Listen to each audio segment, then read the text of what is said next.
Y'all niggas got me hot. Yeah. Is we live? Is we live? Is we live? Yes, you're now tuned into the Rare Podcast. And of course, I am your host with the most, NK, aka NK Flows, aka the man of the hour, too sweet to be sour. And we got a special guest today. But before we get to the special guest, let me introduce my co-host for today, Jake. Jason. We got the ladies on the phone today. Say hello. Hey y'all, how y'all doing? And we go. I thought no one was there for a second, you know. And then we got friend of the show always, my bro Z. What are you saying, guys? How are you? And How are we? Hi, Zach. Hey, Hi, Zach. I miss you guys. Oh my God. And of course, without no further ado, let the special guest introduce yourself. Introduce yourself, bro. Tell the people what you do. You know, just a brief introduction to who you are. Before I start that, I'd like to say that was a really good intro, man. Thank you. Well catchy. Thank you. I appreciate it. Well, my name's Delphino.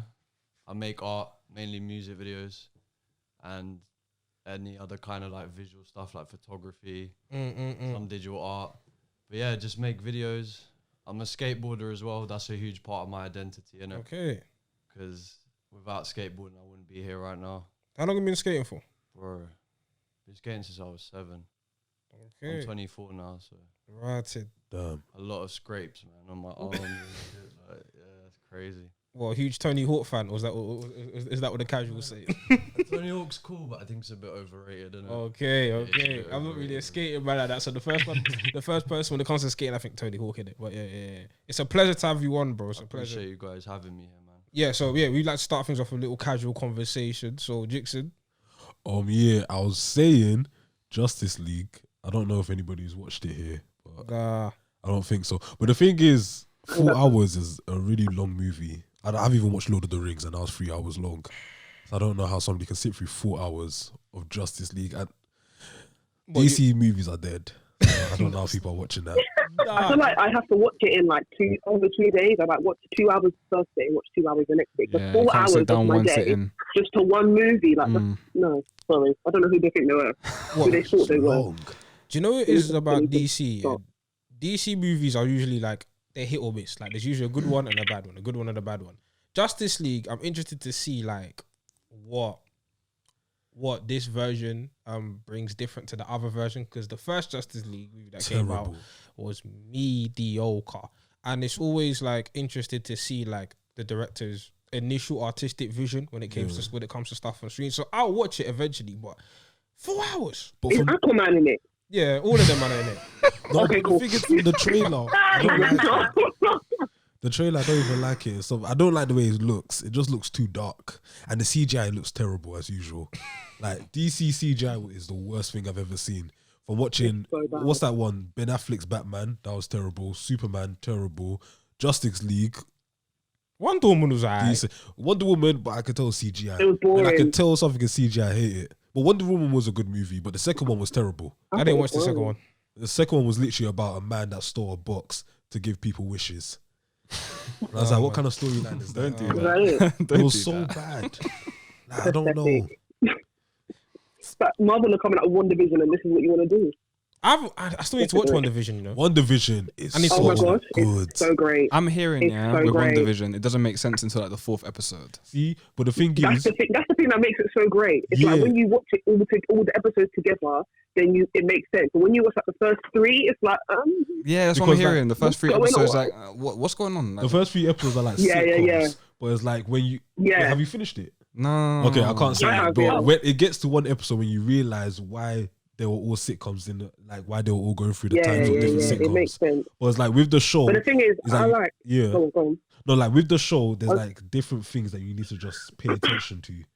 Like, that's why you need to watch it over and over again if you don't get it. Or watch one of them YouTube videos where they just dissect a whole episode. Man, like Charlie Awesome. Yeah. But that's the thing. I like that they did it differently, how they started it off like as a sitcom so you don't really understand what's going on. And then later on the episodes, you like, it makes sense. So like, Because usually with other episodes and other series, it's like they just tell you from the beginning, blah blah blah, this is what's gonna happen. But you actually have to watch it and like pay attention. But I prefer that because they switched it up. So what type of movies are you into, Delphino? Like, because you're like, because when I went on your page, like for those of you who don't like go on his page, he's got a lot of great art. But you're a videographer and I've seen like what inspires you to make your videos, and like are there any movies out there that have inspired you, or other pieces of like visual art that have just like contributed to your craft? Bro, my biggest inspiration is my uncle. My uncle's a fashion photographer, innit? So he without him I wouldn't be where I am today, innit? So shout out to him. Just like I come from a family of like very artistic people. You know, like everyone in my family supports creativity to like the fullest degree. It's high up there, innit? Like my parents think that being creative is just as important as like having a lot of money, innit? Okay. So I think that's a good value that I've been taught from my family. But inspiration, man, yeah, like I said, skateboarding is a huge part of my life. Like the skate culture just brings out so much inspiration, man. Like what aspects of skate culture, particularly Like, for people who don't know? It's skate culture has this very like DIY aspect to it. You have to do it yourself, innit? Obviously you got to do the kickflip yourself, and you know what I mean. And like you look at concrete different. That sounds really weird, but like you'll see a ledge, or like a bench, and you'll see if you can skate it. Okay. Try a different trick on it. So just that approach, you look at things in a different way. Yeah. More of an open mind. You know what I mean? It's like how an architect sees a building, innit? Like an architect, when he's building that building, he's judging how the light's gonna hit it, and how it changes through the day. So like, yeah, man, just so you look at a world like not abstract, but like you kind of see the little nuances that most people don't really get to see. Exactly, and that's skate cultures contribute to that, right? Exactly. You look at the floor a lot as well, because you're like, oh, is that smooth enough to skate? You know what I mean? And you focus on little rocks because little rocks just mess you up. Yeah, as soon as they get caught in the wheel, you're going flying, in it. That's the one thing I'm scared about skating. I can't lie. You see me like when it comes to falling down and stuff, I can't hack that stuff. See bruises on black skin. It's terrible. Not on this melanin. And I have to get band-aids that don't match my complexion. Like, nah, man, relax. Hey. But yeah, like, continue talking about your other influences as well. Oh, graffiti is a huge influence. I love graffiti because like the simple like that. When you do graffiti, you look at things in a different way as well. You look at what walls you can put your name on, and that's got a big culture. Skateboarding, graffiti, and hip hop, they're all interlinked. You know what I mean? I feel like skating has influenced a lot of other cultures as well. Talk about. Like, look, even like Travis Scott. You remember when he did that little skateboarding thing? No. He released like them dunks. Oh, and he had like skate insignia. Yeah. Like even that, man, like it influenced him, and like how many people does he influence? You know, like it's all linked. You know.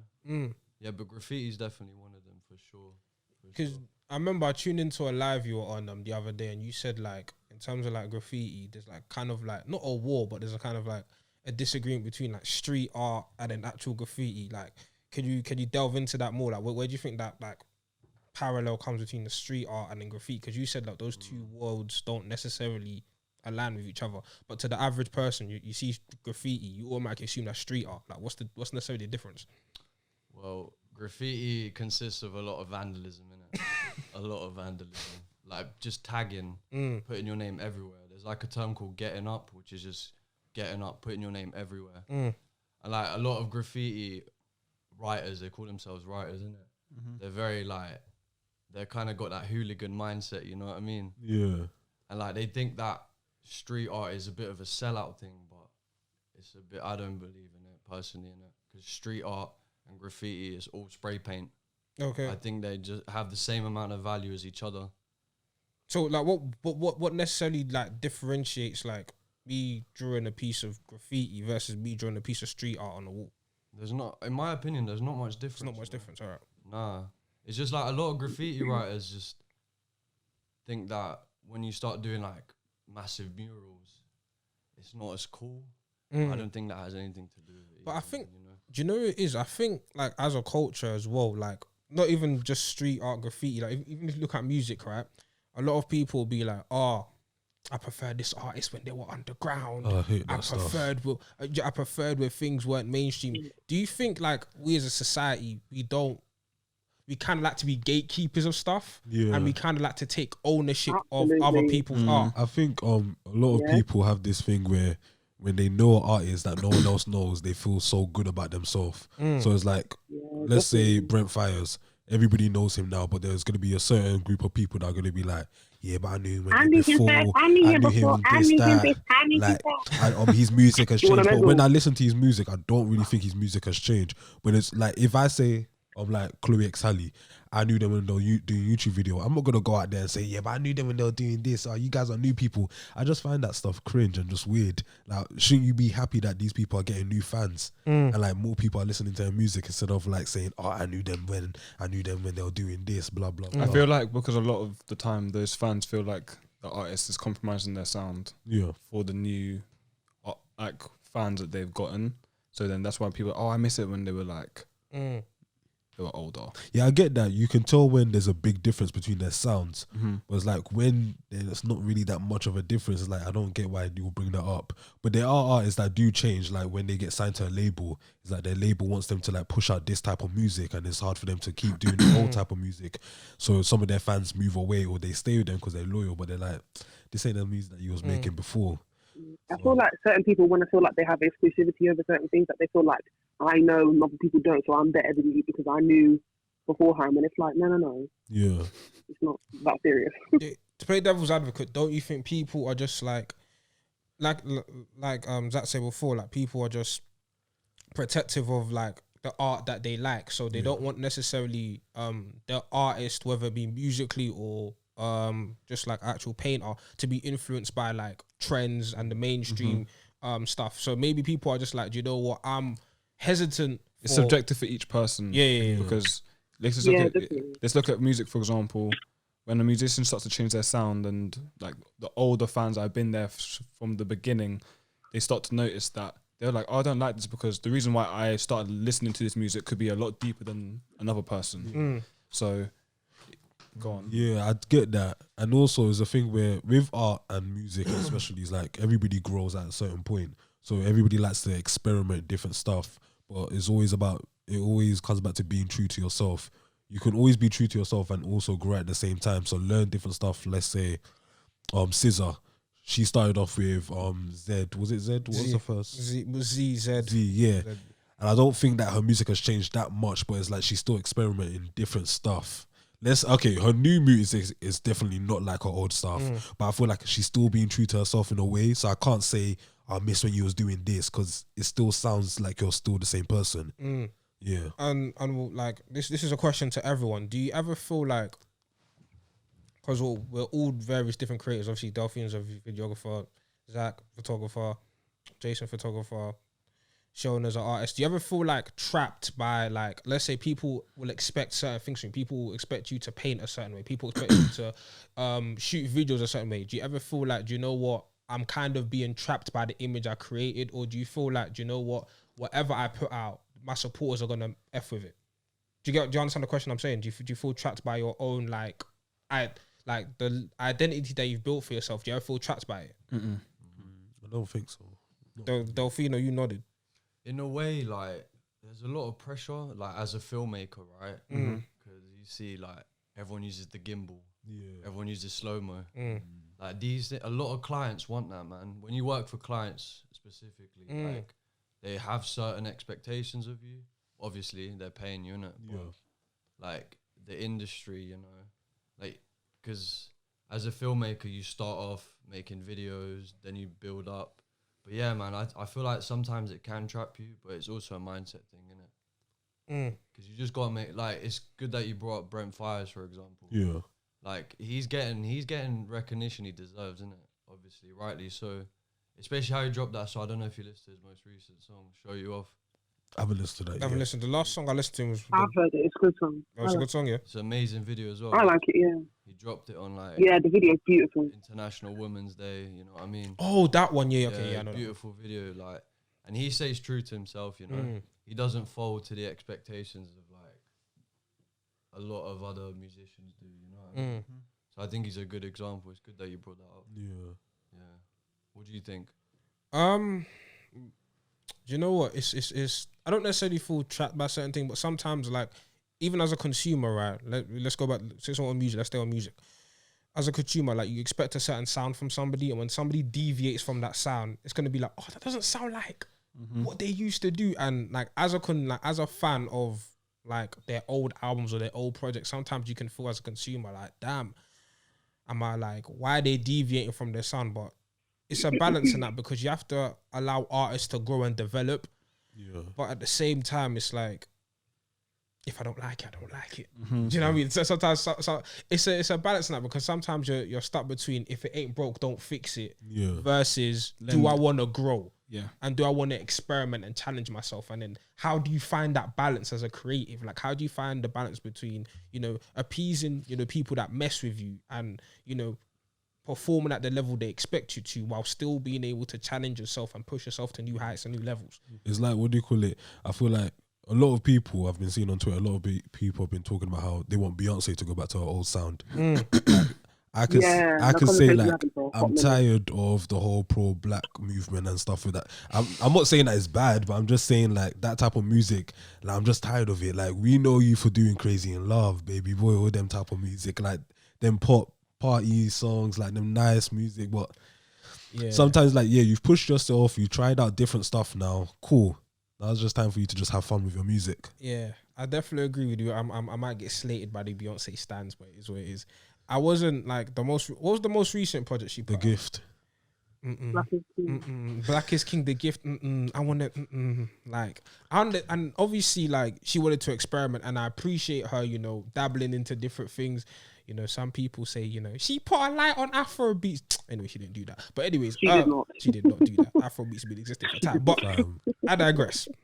I understand that creatively she wanted to challenge herself, and, you know, I respect that. But me as a consumer, man, ain't trying to hear that. Yeah. I like the stuff that not necessarily you did before, but I like the sound you built for yourself. And but on the other end, if I look at it, like, let's say if somebody says, let's say if the Rare podcast expands and does different type of content, and somebody says, we don't like what you're doing, I can understand as a creator how frustrating that is, because it's like, right, I'm trying to do something new, but you lot are pigeonholing me into one thing. Yeah, but there's always going to be like one group of people that are always going to love your old stuff. Yeah. Like the stuff that they literally came, like, started standing you for, like, started supporting you for. So it's like, there's always going to be that type of person out there. So you can't please everyone, but it's all about just pleasing yourself. If you know that this is the type of route you want to go down, you want to grow, you want to experiment different stuff, just push yourself to do it. Just remember, you're doing it for yourself at the start. Yeah, before anything else. I just feel like you have to make art that you like. So if you like it and you love it, then that should be the ultimate goal. Because I was listening to interview with Jasmine Sullivan, and she was saying like why it took her so long to put out a new project, because she was saying like how her last album was so good, and obviously people wanted her to top that, and she just felt the pressure of like, I don't know if I can do that when I'm growing as a person, and the music I want to make is going to change. But people love my old stuff and they worked with it so hard, but I'm changing as a person, and she just felt like trapped in a certain way. That's why it took her so long to make new music. But the new music that she made was 10 out of 10 in my opinion. Exactly. See, this is like Bryson Tiller. She did well. Yeah. Like, everybody's been pushing Bryson Tiller saying, oh, we love trap soul, we want you to go back to that. He did Sorry. Was it Sorry Not to Bother You or something? Or Sorry to... Something like that. Nobody really liked it. But I feel like sometimes that can be quite... Yeah, sometimes that can be quite negative, because when like fans are constantly pushing people, make this again, make this again, make this again. It's like, I was in that place in time at that moment, and I made that music at that time. I'm not that same person anymore. Even if I haven't grown like in my sound, I'm not that person I was 5 years ago. So it's like, I'm not going to make the same music. So I think people are quite like, what's the word? They're just unrealistic with their expectations. I think. Yeah, I have to I can add to that, because I think they still need to appreciate their growth as a person, because people are not the same throughout the whole life. So I can't like with the whole Beyonce comment like, I'll go back to how she was. But how old was she at 10? She's now, how old is that? 3 kids. She's going to grow and develop as a person. So you can't keep like just want her to go back to how she used to be, because she's in general, even as artists like me, for example, I'm not going to keep doing what I used to do when I was in sixth form when people like my artwork. I'm going to explore and keep progressing. Like in life, you just can't keep in the same position just with other people. Like, yes, you got to do what you want to do. If you actually don't like to don't do, it is what it is at the end of the day. I think, how do you call it?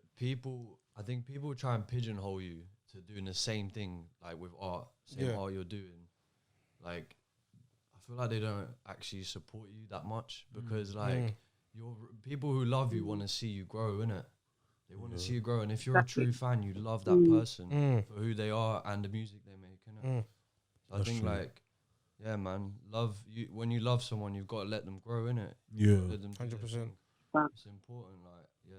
Yeah, Delph. I wanted to ask you because I watched your live the other day, and you said you were talking about the numbers game, social media numbers game. Have you ever caught yourself, you know, you've put out a piece of content, you vibe with it, and you look at the numbers and it's like, why isn't this doing what I think it's doing? How does that feel as a creative when you know you've put blood, sweat, and tears into a piece of content or work, and then you put it out, and then the numbers don't necessarily reflect what you wanted it to be? Or do you not play the numbers game at all? Like, how does that process work for you? Bro, that's a good point. That's a really good question, man. Like, it has affected me in the past a lot. Definitely. 100%. Especially now with TikTok, man. People making these, like, 6-second videos of stupid stuff. Sometimes they're funny. Most of them are funny, but, like, they'll get, like, 6 million views. So many. And then you put, like, hours and hours into a piece of work, and, like, it doesn't get as much recognition. Like 500 views or something. But then, like was mentioned, like, previously, you've got to make things that you love. And if you genuinely love it, it will reflect in your work. And then the people who actually support you will. But yeah, numbers game did affect me, but not anymore, man. Not anymore? Not anymore, no. Yeah. No. I'm going to make art for myself. And I'm going to inspire myself and the people around me, innit? That's the way I see it now. And that's what I realized, like, when you do stuff for, like, the numbers and to get people to, like, follow you, the views and everything, you lose interest in what you're doing because you started doing this because you love it. Let's say photography. I started doing photography because I liked it and I wanted to, like, capture stuff from my eyes. But if I care too much about how other people see it, or if it's getting enough likes here and there, then I'm going to be like, if this one doesn't get up to, like, 20 likes, I'll just delete it. And it's like, that's not the way you're supposed to move with, like, your art. You started all of this for a reason, because you wanted to do it, because you had the love for it. So you just need to, like, just forget about all of that, all the likes and that. Because Instagram is hard. Because the way people be getting likes and views on Instagram, it's just like, you're looking at yourself like, stupid. My work is so good, so why am I not doing it? It's dumb. Yeah, like, you have to follow an algorithm. This algorithm thing is really getting on my nerves. I don't understand. Can they just make Instagram what it used to be, just post and go? I'm confused. You know, so you've got to post like 5-10 times a day. And you have to have, like, engage people commenting, and then the likes don't matter anymore, and it's just too much. Wait, likes don't matter anymore? When did it happen? Apparently not. Apparently it's about comment, and then there's people who post it and save it. Oh wow! So it's about saving. Yeah. Right? Okay. Post, share, save, comment. Stupidity. So all of that stuff. Apparently likes are, like, at the bottom. So wait, how do you find this information? Like, let's say somebody, you know, wanted to know about, you know, there's pages on Instagram now. People are making pages. Yeah, there's pages on Instagram. Tips on how to, like, get that's Instagram. what I saw it. But I'm like, the fact that we're even having to make pages like this is just mad. Yeah, to get engagement up, it's like, what is going on now? I remember in Instagram, you just post, your friends will see it. It will be at the top of the feed. They will see it. But now people are saying, I saw your work from 2 weeks ago. I'm like, why are you seeing it on your feed now? Do you think the whole algorithm stuff kind of limits creativity, because you kind of gotta, you know, cater to, you know, what's popping right now, and then maybe the content that you wanted to make, you know, you hold back on that because you know it's not gonna, you know, engage the audience? Or do you just say, F it, I'm gonna put out what I put out. If you like it, you like it. If you don't, you don't. Like, especially go on, Shana. That's me right now. Like, at this point, if you like it, you don't. I don't care, because I tried like 1 good week here, but it's a lot, you know. Like, you ain't gonna see people like making a whole group chat for this shit now. Yeah. Like, do you want to join my influencer group chat? Do you want to? What else is there? Yeah, man. Get me to 10K followers. Get me to. Follow for follow. I can't. Oh God. There's rules as well. There's rules in this group chat. People are insane. But there's rules in the group chat. There's rules. I saw one TikTok. I said, no, you are joking. Wait, rules? Wait. There's rules. Like, break down some of the rules. Once a day, you can't be commenting in the group chat fam. There's too many ads. On That's What's so for simple You're Instagram? on ropes. That's so crazy. Rules. That What doesn't kind of even- society is this, can't fam? be happening. Man said rules for influencing. And it's mad. They make you like the thing that Instagram is doing with their algorithms is like now they're making you stay on Instagram every single day. So it's like you have to post in order to get up to the top of your feed. And some people don't want to be on Instagram every single Every day. day. And that's just Honestly, jarring and just yeah. stressful. And it either what you have to do, especially if you want to create content, right? What you have to do is this: you're gonna have to make quick content, right? Quick content you can just throw out, like that microwave content, essentially. Or you're gonna have to, like, let's say, dedicate an entire day to stockpiling a ton of content to release throughout the week. And you know, people have lives. Do you know what I mean? Like the people have lives, and I'm not saying that it's impossible, because there are people that, you know, manage to do it, but it definitely requires a tremendous amount of sacrifice. And Definitely, yeah. and and sometimes you think, is the sacrifice worth it? Because a lot of people are making content that they might not like, Exactly. and they might be pushing back the stuff that they do want to make just to get their visibility out there. And then when they start making the content that they do want to make, people are gonna be thinking like, "Rah, I didn't know you made these type of stuff." Well, you're switching up, yeah. Yeah, Exactly. like this is what I wanted to make in the beginning anyway. Yeah, Delphino, it's a loaded question, but let me ask you. No, there's actually one really good like digital artist who's called People. Okay, Been making one digital piece of art every day for 13 years, what? even before like social media Wow. was around. One piece a day for 13 years, and he's got to do it before 12 p.m. in it, obviously. What is that? So that's, I'm assuming he said for 12 things. That's something he self-imposed onto himself, Yeah. innit? Yeah. Big up him. What's Yeah, his name again? People. People. Beeple. He did. I don't know if you know about NFTs, like digital, like digital art. Yeah. There's this thing where it basically protects digital artists' Okay. art from getting stolen. Okay. And he managed to get like, he sold one of his pieces for like $6 million. And 6 million. him and 5 other artists recently just raised $63 million for environmental, like climate change and stuff. So, sorry, that's a bit diverting. The question, no, but it's I just fine. want to mention that because They need to send that to me. I need to change my environment. yeah. I need to change my environment. Yeah, but he talks about that, man. He talks about how it is difficult to do it. It's been difficult to do it for 13 years. No, 100%. He says he can't focus the amount he wants to make each piece amazing, because obviously he has to release one every day. So yeah, there is a huge sacrifice involved. Definitely. That's why I find like when I come to do my collages, like some pieces might take me like 20 minutes, 40 minutes, and then one piece might take me like 3 weeks. And I'll start it, and then I'll just pick at it, and then when I feel like, oh, maybe I might mess it up, put it away, sleep on it, leave it for a couple of days, do bare other ones, and then just go back to it. It's just whenever like it feels like it has to be done, because you can't rush that stuff.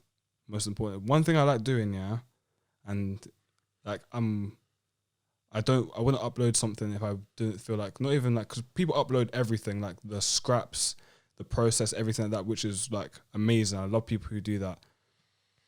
But like, I love looking through my Instagram feed because it's first and foremost, it's content that I like to make.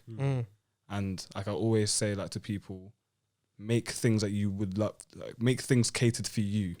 Always first and foremost. Like whenever I make anything, it's like, what would I want to see on the gram? Yeah, fact. That's literally it. Like whenever I make content, it's whatever I'm like, what would I like to be looking at when I'm scrolling through Instagram? Yeah. And one thing I like with the people who like follow me is that I was very nervous to upload the first collage I done of the Dave one I done back last year. Yeah. Very nervous, because here I am, just someone who does photography, venturing from something digital into something completely physical, going to a whole new space. And bro, the support that I've gotten from it has been incredible. Hey, gang shit. That's why, because you're sick. Come on. Tell him again. But nah, like it's I don't know like where I'm gonna go with this. But just like making things that you want to make is extremely important. Like not learning not to burn out and never putting too much pressure on yourself unnecessarily. That's the worst thing. You see that pressure? Where do you think it comes from? Do you think it comes from like comparison? Do you think it comes from like definitely comparison? When you look at all your age mates around you, like with 22, you know, when we're looking at a lot of other people that, you know, yeah, good for you, you're doing like very well for yourself, and all that pressure that comes down on us because you're thinking, raw, everyone's the same age as man doing all these things, and where's this happening for man? But it's a thing even where, younger, like 100%, even younger, the opportunities that, like, for example, when we were 18, 19, the opportunities that 18, 19-year-olds are getting now, hey. Don't even get me started on my little brother. Oh, my Big up God. Ashley's brother, fam. Man says This little sponsored boy. by Jim Sharp. Jim Sharp, you know. Yeah. Don't even get me started. Oh my gosh, this little boy is just putting pressure on me. Like, what's the word? I can't think of the word. But just, it's just rude because like my mom's like, Ashley, what's going on? I'm like, listen, we're not the same person. Yeah, I hear that still. But I feel like it's a mindset of like, don't get discouraged because just because stuff popped off for another person doesn't mean your time's not coming. It just means that. So that's the thing that I think people like get carried away with, because like you'll see other people pop in, just like, I'm doing the same thing. Like, when am I gonna like get to the same level? And then it's like, I'm not motivated today because I'm feeling down because other people are doing it and I'm not, and it's just it's a bit mad. You gotta view your craft as like a life sentence, as in like a life sentence is like time that you're happy to do. You know what I mean? Like that's like you have to be able to sit like every day like this is a life sentence for man. You'll never. The journey is like, what do you want out of this? I'll find out when I die, I guess. Like that's the journey of life. That's wherever this chooses to take me. That's the reality of it. So. Yeah. I feel like it's a good like avenue. Go on, Jay. Oh yeah, no, I just wanted to say like the only thing is that you should always compete against yourself. It's like, what can I do better? Like, what have I done that it was good, but what can I do that'll make me like elevate? So it's always about, don't look at what other people are doing. Stay in your lane because everything happens for a reason. You'll get to where you want to get at in due time. But it's like the only person you should be competing against is yourself. So how do I get better with what I do? Let's say if it's painting, photography, filmmaking, anything like that. It's just like new editing skills, new ways I can take pictures. Like take inspiration from different places, but don't be looking at them places and saying, oh, why can they do that but I can't do it? Because we can always do something. We can always learn something from someone. And that's what we have to do. Just keep learning from other people instead of envying them. Yeah, and don't copy people. Yeah. A lot of times I've seen copying and it's just like, bro, I understand that there's a difference between inspiration and imitation, because this is not you, and I can tell because you're not doing it very well. But like we said before, like it goes down to people playing the numbers game, because a lot of the time people imitate what they think works. Trends. Yeah, Trends. Definitely. But then it's disingenuous, because then it's like, that's not you. So like I can tell that this is not the art that you're supposed to be creating, but you're just popping on the trend, and at the end of the day it's not doing it very well, because people who actually enjoy it and that's what comes out of them naturally, they will do better at it. It's like a lot of people will come to me and be like, I want to do YouTube, and that's I always encourage people to create. I always encourage people to create in it, because it's like, you know what, like Just get mad. YouTube is a mad place. Just get mad. I'm so sorry.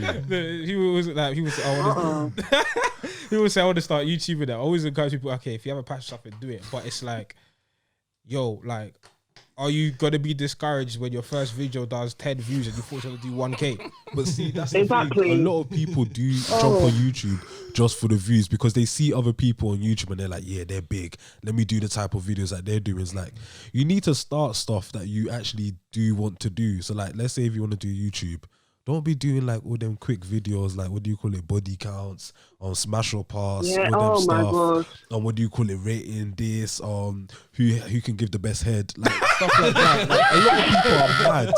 I'm so sorry. Well done, skirt. The amount of YouTube videos that I've seen in people's uni accounts, I'm like, it's just madness.